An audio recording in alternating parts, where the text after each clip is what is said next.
ഭാരതശബ്ദം വാർത്തകളിലേക്ക് സ്വാഗതം. ഞായറാഴ്ച കുറേയധികം വാർത്തകളുമായിട്ടാണ് എത്തിയിരിക്കുന്നത്. ഏവർക്കും ഒരിക്കൽ കൂടി ഭാരതശബ്ദത്തിലേക്ക് സ്വാഗതം. പ്രധാന വാർത്തകൾ ഇന്നലെ തിരുവനന്തപുരം മെഡിക്കൽ കോളേജ് ആശുപത്രിയിൽ രോഗനിർണയത്തിനായി അയച്ച ശരീരഭാഗങ്ങൾ മോഷണം പോയി എന്നൊരു വാർത്ത കേട്ടിരുന്നു. തിരുവനന്തപുരം മെഡിക്കൽ കോളേജ് ആശുപത്രിയിൽ രോഗനിർണയത്തിനായി അയച്ച ശരീരഭാഗങ്ങൾ മോഷണം പോയി. മെഡിക്കൽ കോളേജ് ആശുപത്രിയിലെ പത്തോളജി വിഭാഗത്തിൽ നിന്നും പരിശോധനയ്ക്ക് അയച്ച ശസ്ത്രക്രിയ ശരീരഭാഗങ്ങളാണ് ആക്രിക്കാരൻ മോഷ്ടിച്ചത്. 17 രോഗികളുടെ സ്പെസിമെൻ ആണ് മോഷണം പോയത്. സംഭവത്തിൽ ആക്രി വിൽപ്പനക്കാരനെ പോലീസ് കസ്റ്റഡിയിൽ എടുത്തു എന്നൊരു വാർത്ത. ഇന്നലെ ശസ്ത്രക്രിയയ്ക്ക് ശേഷം രോഗനിർണയത്തിനയച്ച സ്പെസിമെനുകളാണ് മോഷ്ടിച്ചത്. ആക്രിയാണെന്ന് കരുതിയാണ് ബോക്സ് എടുത്തതെന്നാണ് കസ്റ്റഡിയിലുള്ള ആക്രിക്കാരൻ്റെ മൊഴി. ശരീരഭാഗങ്ങളാണെന്ന് മനസ്സിലായതോടെ പ്രിൻസിപ്പൽ ഓഫീസിന് സമീപം ഉപേക്ഷിക്കുകയായിരുന്നെന്നും ഇയാൾ മൊഴി നൽകി. പരിശോധനയ്ക്ക് അയച്ച സ്പെസിമെനുകളിൽ കൈകാര്യം ചെയ്യുന്നതിലെ ഗുരുതര സുരക്ഷാ വീഴ്ചയാണ് പുറത്തു വന്നത്. ഇന്ന് രാവിലെ 10 മണിയോടെ പത്തോളജി ലാബിന് സമീപത്തെ സ്റ്റെയർ കേസിന് സമീപമാണ് ആംബുലൻസിൽ കൊണ്ടുവന്ന സ്പെസിമെനുകൾ വെച്ചിരുന്നത്. ഇതിനുശേഷം ആംബുലൻസ് ഡ്രൈവറും ഗ്രേഡ് 2 അറ്റൻഡറും മൈക്രോബയോളജി ലാബിലേക്ക് പോയി. ഇതിനിടെയാണ് സ്പെസിമെനുകൾ മോഷണം പോയത്. ആർ അഭിരാജിനെ SFI പുറത്താക്കി. കളമശ്ശേരി പോളിടെക്നിക് ഹോസ്റ്റലിൽ നിന്ന് കഞ്ചാവ് കേസിൽ പിടിയിലായ കരുനാഗപ്പള്ളി തൊടിയൂർ നോർത്ത് ആർ അഭിരാജിനെ 21 വയസ്സ് SFI പുറത്താക്കി. വെള്ളിയാഴ്ച നടന്ന യൂണിറ്റ് സമ്മേളനത്തിലാണ് അഭിരാജിനെ പുറത്താക്കിയത്. SFI സംസ്ഥാന സെക്രട്ടറി PS സജീവ് ആണ് ഇക്കാര്യം അറിയിച്ചത്. ശനിയാഴ്ച പിടിയിലായ KC നേതാക്കളെ പൂർവ്വ വിദ്യാർത്ഥികളായി മാത്രം മാധ്യമങ്ങൾ അവതരിപ്പിച്ചുവെന്നും സജീവ് പറഞ്ഞു. ജയിലിൽ കിടക്കുന്ന 3 പേരും KC നേതാക്കളാണ്. കഞ്ചാവ് വേട്ടയിൽ മാധ്യമങ്ങൾ പക്ഷപാതപരമായി പെരുമാറി വാർത്തകൾ കൊടുക്കുന്നുവെന്നും SFIയെ ബോധപൂർവം ആക്രമിക്കുവാനുമുള്ള ആയുധമായി സംഭവം ഉപയോഗിക്കുകയാണെന്നും സജീവ് പറഞ്ഞു. ലോറി ഇടിച്ച സൈക്കിൾ യാത്രികൻ മരിച്ചു. പന്തളം മണ്ടാരം കോയാട്ട് തെക്കേതിൽ കുഞ്ഞുമോൻ 63 വയസ്സാണ് മരിച്ചത്. ഇന്നലെ വൈകിട്ട് 5 മണിയോടെയാണ് അപകടം നടന്നത്. പന്തളം മുട്ടാർ അയ്യപ്പ ക്ഷേത്രത്തിൽ നിന്ന് മഹാദേവ ക്ഷേത്രത്തിലേക്ക് പോകുന്ന വഴിയിലാണ് അപകടമുണ്ടായത്. ഇടവഴിയിലൂടെ സൈക്കിളിൽ വന്ന കുഞ്ഞുമോൻ മിൽമ ലോറിയുടെ മുന്നിൽ പെടുകയായിരുന്നു. പരിക്കേറ്റ കുഞ്ഞുമോനെ ആശുപത്രിയിൽ എത്തിക്കുവാൻ ശ്രമിച്ചെങ്കിലും മരണപ്പെട്ടു. പന്തളം പോലീസ് എത്തി മേൽ നടപടികൾ സ്വീകരിച്ചു.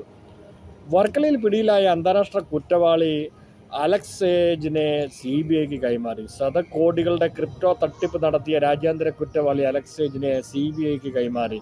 ഇന്റർപോൾ നിർദ്ദേശപ്രകാരമാണ് കേരള പോലീസ് വർക്കലയിൽ വെച്ച് ലിത്വാനിയൻ പൗരനായ അലക്സിനെ അറസ്റ്റ് ചെയ്തത്. വിദേശത്തേക്ക് കടക്കുവാനുള്ള തയ്യാറെടുപ്പിലൂടെ പിന്നീട് ചൊവ്വാഴ്ചയാണ് അലക്സിനെ വർക്കലയിലെ ഹോം സ്റ്റേയിൽ നിന്ന് പോലീസ് കണ്ടെത്തിയത്. പോലീസുകാരന് കൈക്കൂലി വാഗ്ദാനം ചെയ്ത് ഇയാൾ രക്ഷപ്പെടാൻ ശ്രമം നടത്തിയിരുന്നെങ്കിലും വർക്കല പോലീസ് സംഘം ഇയാളെ തന്ത്രപരമായി പിടികൂടുകയായിരുന്നു. അമേരിക്ക പിടികിട്ടാപ്പുള്ളിയായി പ്രഖ്യാപിച്ച അന്താരാഷ്ട്ര കുറ്റവാളിയാണ് അലക്സേജ്. ബസിയക്കാവ് അന്താരാഷ്ട്ര ക്രിമിനൽ സംഘങ്ങൾക്കും സൈബർ കുറ്റവാളികൾക്കും കള്ളപ്പണം വെളുപ്പിക്കാൻ സഹായം നൽകിയെന്നതാണ് ഇയാൾക്കെതിരായ പ്രധാന കുറ്റം. ഇൻഡെക്സ് എന്ന ക്രിപ്റ്റോ കറൻസി എക്സ്ചേഞ്ചിൻ്റെ സഹസ്ഥാപകരിൽ ഒരാളാണ് അലക്സേജ്. മെസിയേക്കോവ് അലക്സേജിനൊപ്പം ഗാരക്സിൻ്റെ സഹസ്ഥാപകരിലൊരാളായ അലക്സാണ്ടർ മിറാസെർദ എന്ന റഷ്യൻ പൗരനെതിരെയും സമാന കുറ്റത്തിന് US ഏജൻസികൾ കേസെടുത്തിരുന്നു. കേരളത്തിനെ തണുപ്പിക്കാൻ മഴയെത്തുന്നു. കോഴിക്കോട് ഉൾപ്പെടെ 7 ജില്ലകളിൽ ഇടിമിന്നലോടെ മഴയ്ക്ക് സാധ്യത എന്ന് കാലാവസ്ഥാ നിരീക്ഷണ കേന്ദ്രം അറിയിക്കുന്നു. പൊള്ളുന്ന ചൂടിൽ ആശ്വാസമായ കേരളത്തിൽ വീണ്ടും വരും ദിവസങ്ങളിൽ ഇടിമിന്നലോടെ മഴയ്ക്ക് സാധ്യതയുണ്ടെന്ന് കാലാവസ്ഥാ പ്രവചനം. ഇന്ന് 7 ജില്ലകളിൽ ഒറ്റപ്പെട്ട ഇടങ്ങളിൽ ഇടിമിന്നലോടെ നേരിയ മഴയ്ക്ക് സാധ്യതയുണ്ട്. കേന്ദ്ര കാലാവസ്ഥാ വകുപ്പ് അറിയിച്ചു. തിരുവനന്തപുരം, കൊല്ലം, ആലപ്പുഴ, എറണാകുളം, കോഴിക്കോട്, കണ്ണൂർ, കാസർഗോഡ് ജില്ലകളിലാണ് മഴയ്ക്ക് സാധ്യതയുള്ളത്. അടുത്ത 3 ദിവസം സംസ്ഥാനത്ത് 12 ജില്ലകളിൽ മഴയ്ക്ക് സാധ്യതയുണ്ട്. കണ്ണൂരും കാസർഗോഡും ഒഴികെയുള്ള ജില്ലകളിലാണ് മഴയ്ക്ക് സാധ്യത പ്രവചിച്ചിട്ടുള്ളത്. ഓരോ ജില്ലകളിലും പ്രത്യേക മുന്നറിയിപ്പുകൾ പ്രഖ്യാപിച്ചിട്ടില്ല. കേരള, കർണാടക, ലക്ഷദ്വീപ് തീരങ്ങളിൽ മത്സ്യബന്ധനത്തിന് തടസ്സമില്ലെന്നും കേന്ദ്ര കാലാവസ്ഥാ വകുപ്പ് അറിയിച്ചു. കിം 2025 ബഹ്റൈനും ഹൈദരാബാദിലെയും കീമാണ് കിം അല്ല കേട്ടോ. കീം പരീക്ഷ 2025 ബഹ്റിനിലെയും ഹൈദരാബാദിലെയും പരീക്ഷാ കേന്ദ്രങ്ങൾ റദ്ദാക്കി. ബഹ്റിനിലെയും ഹൈദരാബാദിലെയും കീം പരീക്ഷാ കേന്ദ്രങ്ങളുമായി തിരഞ്ഞെടുത്ത അപേക്ഷകരുടെ എണ്ണം കുറവായതിനാൽ അവിടെ കീം പരീക്ഷ നടത്തുന്നതല്ല. ആദ്യ ചോയ്സായി ബഹ്റിനെയും ഹൈദരാബാദിനെയും പരീക്ഷാ കേന്ദ്രമായി തിരഞ്ഞെടുത്ത അപേക്ഷകർക്ക് അവരുടെ തുടർന്നുള്ള ഓപ്ഷനുകൾ അനുസൃതമായി പരീക്ഷാ കേന്ദ്രങ്ങൾ അനുവദിക്കും. ഫോൺ 0471 25 25 300 23 32 120 2338 487 എന്നീ നമ്പറുകൾ കോൺടാക്ട് ചെയ്യാവുന്നതാണ് കൂടുതൽ വിവരങ്ങൾക്ക്. ലോറി ഇടിച്ച് സൈക്കിൾ യാത്രികൻ മരിച്ചു. അതൊരു വാർത്ത നമ്മൾ വായിച്ചിരുന്നതാണ്. ഗസ ഉപരോധത്തിനെതിരെ രംഗത്ത് വന്ന യമനിലെ ഹൂതി കേന്ദ്രങ്ങൾക്ക് നേരെ ശക്തമായ ആക്രമണം നടത്തി അമേരിക്ക. 13 പേർ കൊല്ലപ്പെടുകയും നിരവധി പേർക്ക് പരിക്കേൽക്കുകയും ചെയ്തു. യമൻ തലസ്ഥാനമായ സൻ ഉൾപ്പെടെയുള്ള യമനിലെ ഹൂത്തി കേന്ദ്രങ്ങളിലാണ് അമേരിക്ക വ്യാപകമായ ആക്രമണം നടത്തിയത്. പ്രധാനമായും സൈനിക കേന്ദ്രങ്ങൾ ലക്ഷ്യമിട്ട ആക്രമണത്തിൽ ചുരുങ്ങിയത് 13 പേർ മരിച്ചതായും നിരവധി പേർക്ക് പരിക്കേറ്റതായും ഹൂതികൾ വ്യക്തമാക്കി. US പ്രസിഡന്റ് ഡൊണാൾഡ് ട്രംപിന്റെ നിർദ്ദേശപ്രകാരമാണ് ഹൂതികൾക്കെതിരായ സൈനിക നടപടി. ചെങ്കടലിൽ സുരക്ഷ ഉറപ്പാക്കുന്നതിനൊപ്പം 4 മാസം മുമ്പ് US യുദ്ധക്കപ്പലിന് നേരെ ഹൂതികൾ നടത്തിയ ആക്രമണത്തിന് ഉള്ള തിരിച്ചടി കൂടിയാണിതെന്ന് പെന്റഗൺ പറഞ്ഞു. ചെങ്കടലിലെ കപ്പലാക്രമണം ഹൂതികൾ അവസാനിപ്പിച്ചില്ലെങ്കിൽ വലിയ ദുരന്തമാണ് കാത്തിരിക്കുന്നതെന്നും പറഞ്ഞ ട്രംപ് ഹൂതികൾക്ക് പിന്തുണ നൽകുന്ന ഇറാന് നേരെയും ഭീഷണി മുഴക്കി.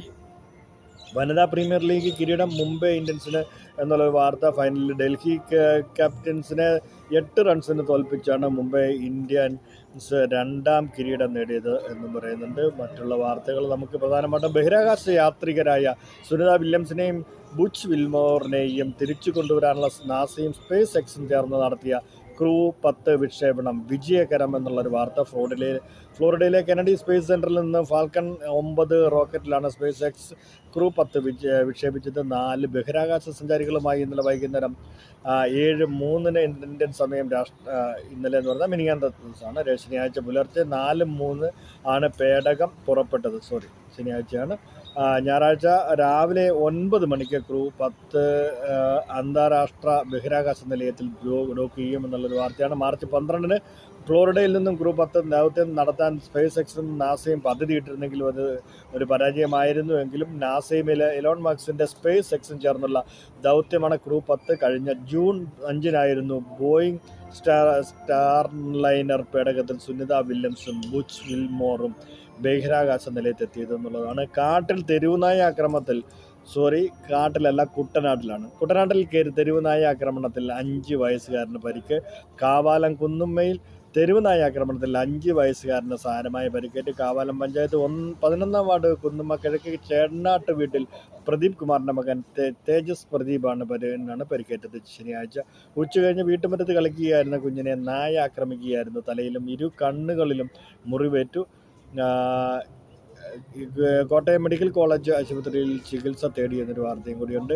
അപ്പോൾ ഇന്നത്തെ പ്രധാന വാർത്തകൾ ഇതോടുകൂടി സമാപിക്കുകയാണ്. അപ്പോൾ നമുക്ക് വീണ്ടും വാർത്തകളുമായിട്ട് നാളെ വീണ്ടും കാണാവുന്ന ഒരു ഉറച്ച വിശ്വാസത്തിൽ നാളേക്ക് വീണ്ടും കാണാം. നമസ്തേ.